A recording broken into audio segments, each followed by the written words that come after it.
actually managed to put on earrings for this video, and I'm wearing an always refreshing Coca-Cola shirt. So am I any more on brand? I don't think so.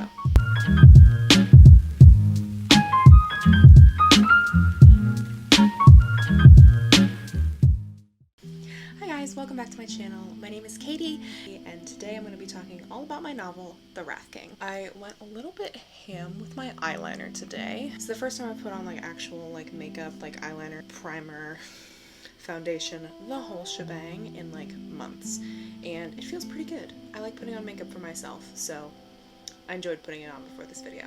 So in April, I finished the first draft of The Wrath King, or I've been calling it The Wrath Project, but it's tentatively titled The Wrath King. This is the first novel that I've ever completed, and I'm going to be diving into vision and edits in Camp NaNoWriMo July. So in almost a month, I will be revising it and taking a look at it for the first time since April 8th. So today I just wanted to talk about it and give you guys a feel for my novel, what it's like, that kind of thing, because I'm really proud of it. And yeah, so let's get started. So The Wrath King is an adult high fantasy horror. On a whole, The Wrath King really looks at religious fanaticism, war, court politics, myth, revenge. When I set out to write this novel, it turned a lot grittier than I had originally expected, as well as it went to places that I didn't think it was going to go to. It changed a lot during the drafting process. I am a pantser, so I don't outline a ton. I outline a little bit. I know the beginning, the inciting incident, and usually the end. I have ideas for former books in the series. I don't know if I'll write them. At the moment, I'm really just focusing on the first one and then obviously writing the sequel. So the first draft ended up being 156,346 words. I'll just let that sink in. It's a big draft. It's massive. I don't know how I'm gonna manage to edit it in July, but we'll cross that bridge when we get there, won't we? Finished it on April 8th, 2020 at 9:58. So yeah, I wrote down the exact time that I finished because, like I said, this is the first novel I've ever finished. I've written a couple other stories and worked on other drafts of other novels, but I've never actually wrote the end on a full-length novel. So it was really exciting for me. It was wild. I wish I would have documented the journey that it took for me to get to that point, because it was a little bit crazy, but I'm going to talk about it retroactively. So the major themes, and if you see me looking down, it's just because I have notes written on my laptop because I couldn't possibly remember all of this and what I wanted to say. So yeah, so the main themes are found family, what makes a monster, unity, tradition versus innovation, and revenge. And of course, the main features of this project have blood magic, dark beings, Frankenstein-like twisted creatures, heavy religious influences, the found family trope, questing elements, queer characters, court intrigue, sex, murder, and drugs. The whole shebang. It's got everything but the kitchen sink. So The Wrath King, in my opinion, is really a love letter to all the fantasy that I have loved since I was a child. Some of my fondest memories are curling up on my leather couch with my mom as she read stories to me, and those stories really held an impact on me. It was basically all fantasy because that's all I wanted to read, and reading those stories has really given me a sense of the tropes that I want to read, and also influenced my reading life running up to when I started to take writing more seriously. But inside the manuscript are also ideas about memory, trauma, scars, emotional issues. The society in The Wrath King uses blood magic as their form of magic. Hi, editing Katie here really quickly, just to say that if you are at all sensitive about topics that are dealing with scars, self-harm, or suicide, I'd recommend you jump to this timestamp. And as one might imagine, you have to cut yourself and let yourself bleed in order to use your magic and create new things. Tend to mean a lot to the characters, and the different kinds of scars that you have are really important. It's difficult to talk about without spoiling things or without really getting in deep, because I don't want this video to be kind of sad and depressing. What you can conjure from your magic when you slice open a part of your body is really dependent on how you feel about your body and that kind of thing. So it kind of ties into my own feelings about body insecurity and body image and that kind of thing, which we're not going to get into in full because this is just a very broad overview of it, and that more comes into play in the second book, and I've already planned to have it more thoroughly interwoven in the second book. There's also magic that involves memory and memory manipulation, and one of the main characters, Lucien, is an apprentice who can manipulate memories, or is learning how to do that. And so memories play a big part, and living with those memories, and if you could take those memories away or shape them differently or see them in a different light, would you? It's kind of difficult to explain, and it's weird because it's in my head, it feels really solid and concrete, but then I also have these moments where I'm like, yeah, but memories can't be really reliable. Project history.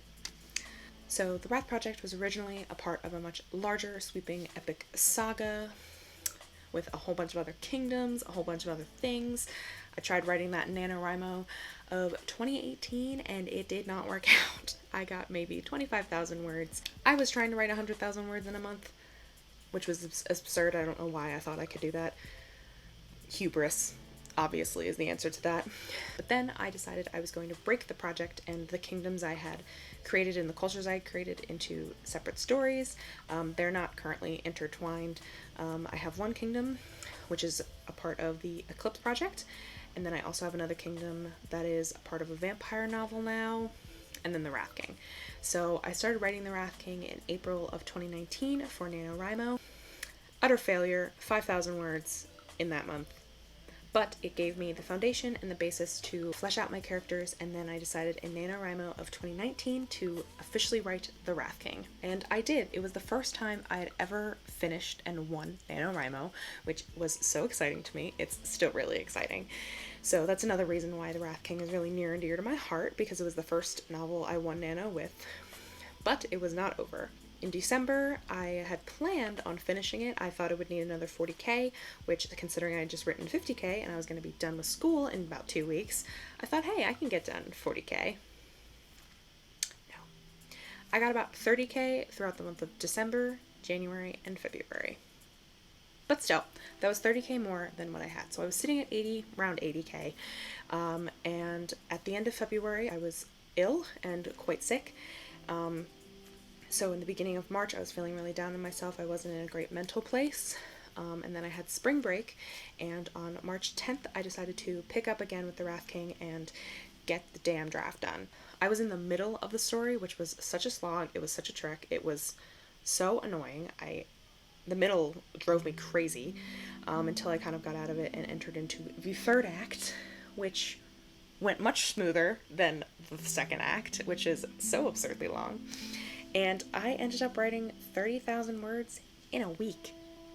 A week! I still cannot believe that I accomplished that, and I wish I was documenting it because I would love to know how I managed to do that. Who's to say? Who knows, really? So that is the project history of the Wrath King, and now it's on to characters. So there are 4 points of view characters. The first one is Ainley. He is the bondmate of the Wrath King. So essentially in this world you can be bonded for like a life blood bond to specific people. He is in the army, in the Crimson Legion specifically, and they do this with units of people, and so he's best friends with the Wrath King. That's where we mostly would get to see the Wrath King Ronan really shine if Ainley wasn't gone for 90% of the book. He's in a different place, but and his character arc follows kind of a journey into the past and into kind of figuring out who he is and what he wants to do with his life now that the war is over and he's no longer this soldier boy. He now has to deal with politics. My description of Ainley is loyal, stubborn, thoughtful, warm, observant. He would take a bullet for you. Very much a Hufflepuff. But he is conflicted about his feelings about the war and is best friends with the Wrath King. So our second character is Nola, and she is a noble. She is from the North, and the North aligned themselves with the South when the Crimson Legion basically turned their back on the previous king, who was known just simply as the Tyrant King. Ronan became the king. So the Crimson Legion is a religious faction and a religious military state that works with the government and that kind of thing. But they turned their back on the Tyrant King because he was vile, and they went and he became a Kingslayer, and then they put the crown on his head and he became king. But they also had to get some support from the North, who are probably heretics in the eyes of the House of Red, but they still had to help them. And Nola's father is one of the ones who helped secure the kingdom for Ronan, and Ronan is actually marrying Nola's older sister, Alara. But they have a secret, which I don't want to talk about, because I like being secretive. Nola is the younger sister, and she is the protector, she is the fighter, she is the one who is going to do whatever it takes to make sure that her sister is safe. So I've described her as passionate, fiery, ambitious, protective, more of a lover than a fighter. She is sweet, brave, and definitely a Gryffindor. She loves her sister, and she has the most defined character arc, in my opinion. I spent a lot of time with Nola. I wrote a lot of her stuff like in a row and just was in her head for days. She's probably the best person in the entire series. Some people are not great people in the series, but she's probably the one that would be considered the most protagonist, who would be considered most hero-like. So now we're getting into more of our anti-heroes. Our third character is Priestess Resley, and she is a red priestess in the House of Red. She is pretty, average in the totem pole, on the totem pole, middle of the road, that kind of thing. But her story arc actually begins at the very, very, very beginning of the story, and the first chapter is actually the Massacre of Red Flowers, where a group of unknown assailants attack red priestesses. And Resley is the only survivor. She is skeptical, hungry for knowledge, she is rebellious, strong-willed, clever, but compassionate. She goes through a lot of changes, she has to deal with a lot of guilt, a lot of trauma, and her character arc has definitely been the hardest for me to keep consistent. It's been the hardest for me to just fully envelop myself into, because it's so, I want to do her justice, and I want to do what I've put her through justice. I don't know what her Hogwarts house would be. She's kind of ambiguous in that way. I feel like she'd maybe go to Durmstrang if she was in that world. Anyway, she has been my very favorite character to write, simply because she's really complicated and weird, and she is dealing with a lot of stress and craziness. And the fourth and final character is Lucian Darknight, and his character is involved with one of the 4 learned houses, and they are essentially run by 4 immortals who have these weapons that have pieces of Death's skull in it, and whoever owns these weapons and uses them and touches them quite frequently becomes immortal. And they all have 4 different areas of expertise when it comes to blood magic. Lucian is part of the Dark Knight house, and he has joined for a very specific reason. Gonna be a little ambiguous there, but he's joined for a very specific reason, and he's learning how to use memory manipulation in blood magic. So that's where the whole idea of memories and that kind of trauma comes up. He is definitely a Slytherin. He is patient, hardworking, ambitious, compartmentalizing aficionado, private, and finds it hard to trust. But he's devoted, determined, and driven. And here's a small confession. His face claim is Iwan Rion. I'm definitely pronouncing that wrong. Ramsay Bolton from Game of Thrones. Did I just make a less flayier version of Ramsay Bolton? Possibly.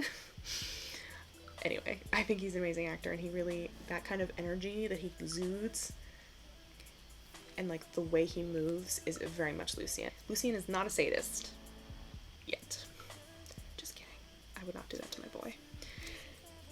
So those are the 4 characters, and they all have very different paths and different trajectories, which is why I want to talk a little bit about my writing process for this book, because it's very different. Essentially, in Scrivener, I set up 4 different files, put their names on there, and then wrote scene by scene what I thought would happen in their perspective. And I literally wrote linearly with each of the 4 of them. I did not intermingle until I had finished, and then I wove them all together and sent them off to my 2 friends who I trust to read it, and I have not looked at it since. So yeah, that is how I set up the project and how I managed to keep it all straight in my head. The only time that I deviated from that was in the final act, when everyone kind of comes together and weaves together. I wrote that literally, I just wrote it linearly. I wrote it from the main event that starts Act 3 all the way down to the end, and it took a lot of brain power to get out of the function of just specifically doing each character, but I knew what each of the steps was in the plot, so I felt like I could go from character to character and keep it consistent. So aesthetically and atmospherically, this world is very steeped in religious tradition, and very much has to do with this play between the light god and the dark goddess, and they are siblings, and there is so much like mythos and history with them that I don't want to go into because it's not finalized yet. This world has kind of been built on the idea that these two siblings, these two god siblings, have been going at it and smashing their heads against each other for so long, and that there's this faction, the House of the Red, that worships the light god, and they are the majority, and there is the House of Silver, which was completely ruined and destroyed by the House of Red for heresy a couple hundred years ago. When it comes to imagery, I'm really drawn to color, so reds, blacks, golds. I love sexuality, gender, politics, family, religion, on both an individual and a group level. All of these things really interplay into every decision that I made about this book and what I was doing in the narrative. A lot about a contrast between like lush luxury and like religious luxury and the imagery that comes from like religion against like a bare and wild and really gritty nature, and how those two kind of collide, and how a lot of these religious people in this book have become really cushy and comfortable, and then there's the people who are fighting for this who have to bear the wilderness and the darkness that's actually roaming outside. The amount of struggle that I've gone through to film this video is absurd. Obviously, the themes that are in The Wrath King are relevant to our current time and place in America. The Wrath King isn't an allegory for America, but as an American citizen, there are things about the political world that I consider and I see every day that probably end up bleeding into my prose and into my narrative and into the way that I make a story. There are dealings with religious fanaticism, terrorism, climate change, and the dichotomous political system that we have here in America are in The Wrath King, and I can see that as I wrote it. I was like, oh wow, that's relevant to what's happening now.